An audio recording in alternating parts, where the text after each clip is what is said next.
وہ کبھی 1,00,000 پوائنٹ اس نے کراس نہیں کیے تھے. کبھی اتنی تیزی پاکستان کی اسٹاک ایکسچینج میں نہیں آئی تھی.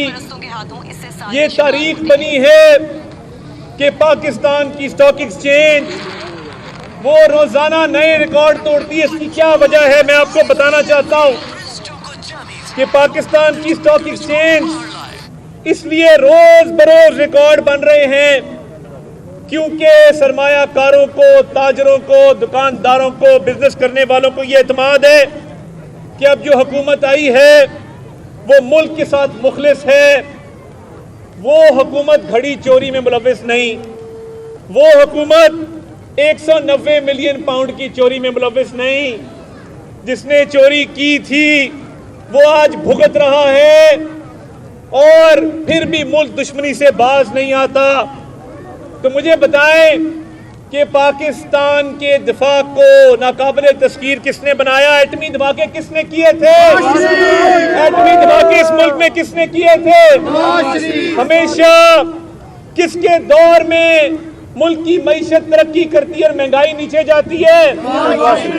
تو کیا اب جو مہنگائی میں کمی واقع ہو رہی ہے اور ملک کی معیشت ترقی کر رہی ہے تو یہ اللہ تعالیٰ کا فضل ہے مسلم لیگ نون کے اوپر کہ ہمیشہ مسلم لیگ نون کے دور میں اللہ نے نوازا ہے ہمیں کہ عوام کی مشکلات، عوام کے مسائل ہمیشہ مسلم لیگ نون کے دور میں حل ہوئے ہیں. اور یہ ایک دور تھا کہ 32% مہنگائی تھی پچھلے سال اور اس سال وہ 4% پہ رہ گئی ہے. اس سے بھی انشاءاللہ تعالیٰ نیچے جائے گی.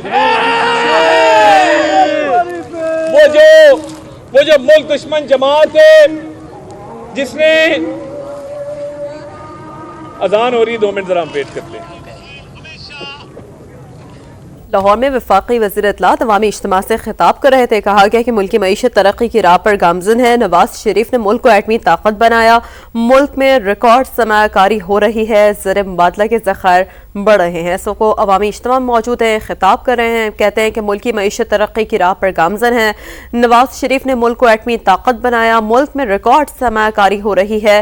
یہ بھی کہا گیا ان کی جانب سے زر مبادلہ کے ذخائر بڑھ رہے ہیں. وفاقی وزیر اطلاعات عوامی اجتماع سے خطاب کر رہے ہیں. ملک دشمنی کی اور 9 مئی کے حملے کیے جو سیاسی دہشت گرد ہیں، سیاست کا لبادہ اوڑھ کے جنہوں نے دہشت گردی کی، آج وہ کیفر کردار تک پہنچے. اور یہ بات واضح ہو چکی کہ 9 مئی جب شہداء کی بے حرمتی کی گئی، جنہوں نے خون بہا دیا اپنا، جنہوں نے ملک کی خاطر ملک پہ جان وار دی، جن کے بچے یتیم ہو گئے، جو ملک کے لیے سب سے بڑی قربانی دے گئے، جو سرحدوں پہ کے محافظ تھے، ان کی یادگاروں کو مسمار کر کے تو تحریک انتشار نے کیا پیغام دیا کہ یہ سیاسی دہشت گرد ہیں. اور اس کا ماسٹر مائنڈ آج واضح ہو گیا کہ 9 مئی کا ماسٹر مائنڈ بانی چیئرمین پی ٹی آئی تھا اور منصوبہ ساز اس کے تمام ساتھی تھے. یہ 25 لوگوں کو آج سزا ہوئی ہے. یہ آج پاکستان کے لیے بہت بڑا دن ہے کیونکہ 9 مئی کا انصاف تلاش کرتے کرتے شہداء کے ورثاء اور جو فوجی تنصیبات کا جلاؤ گھراؤ کیا گیا، اس میں جو لوگ زخمی ہوئے، جن لوگوں کو تشدد کا نشانہ بنایا گیا، ملک کی ساکھ کو خراب کیا گیا، وہ انصاف تلاش کر رہے تھے. آج انصاف ملا ہے اور اس میں کوئی نہیں بچے گا. جنہوں نے اس ملک کی سالمیت کے خلاف کام کیا، یہ 25 لوگوں کے علاوہ جتنے منصوبہ ساز اور اس کا ماسٹر مائنڈ ہے، وہ انشاءاللہ تعالی ان کو کیفر کردار تک پہنچایا جائے گا. اور یہ کہتے ہیں کہ جی عوام میں ہماری مقبولیت آ کے دیکھو کوٹ لکھپت کے علاقے میں یہاں پہ ہمارے متوالے بیٹھے ہیں جو مسلم لیگ نون کے شیر ہیں، جنہوں نے الیکشن میں یہ ثابت کیا کہ یہ مسلم لیگ نون کا قلعہ تھا اور قلعہ ہے اور انشاءاللہ تعالی ہمیشہ قلعہ رہے گا. اور ہم یہ جو ملک دشمنی ہے، یہ جو ملک کی دفاع کو کمزور کرنے کی ان کی سازش تھی، 9 مئی ایک سیاہ دن تھا، ایک سانحہ تھا جو بانی چیئرمین پی ٹی آئی نے جس کی پلاننگ کی اور جس کا وہ ماسٹر مائنڈ ہے. تو آج جو انصاف ملا، مجھے خوشی ہے کہ میں اپنے لوگوں کے، اپنے بھائیوں کے درمیان موجود ہوں اس خوشی کے دن پہ. اور انشاءاللہ تہیہ کرتے ہو کہ پاکستان کا ہم دفاع کریں گے. پاکستان حق میں، پاکستان کے مفاد میں جو فیصلے ان کے ساتھ کھڑے ہوں گے انشاءاللہ تعالی۔ اور یہ جو ملک دشمن ہیں، جو کبھی IMF کو خط لکھتے ہیں، جو باہر بیٹھ کے ملک کے خلاف سازشیں کرتے ہیں، جو باہر بیٹھ کے اپنے سیاسی مفاد کو ملکی مفاد پر ترجیح دیتے ہیں، ان کو ہم ریجیکٹ کرتے ہیں۔ اور انشاءاللہ 9 مئی کے جب سارے مجرمان کیفر کرتار تک پہنچیں گے تو ہم مل کے انشاءاللہ جشن منائیں گے۔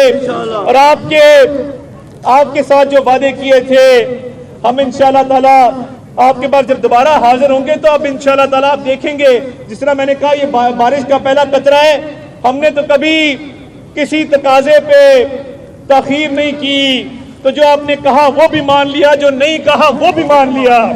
پاکستان پاکستان۔ بہت شکریہ جی، بہت بہت۔ وزیر اطلاعات و نشریات عطا اللہ تارڑ عوامی اجتماع سے خطاب کر رہے تھے۔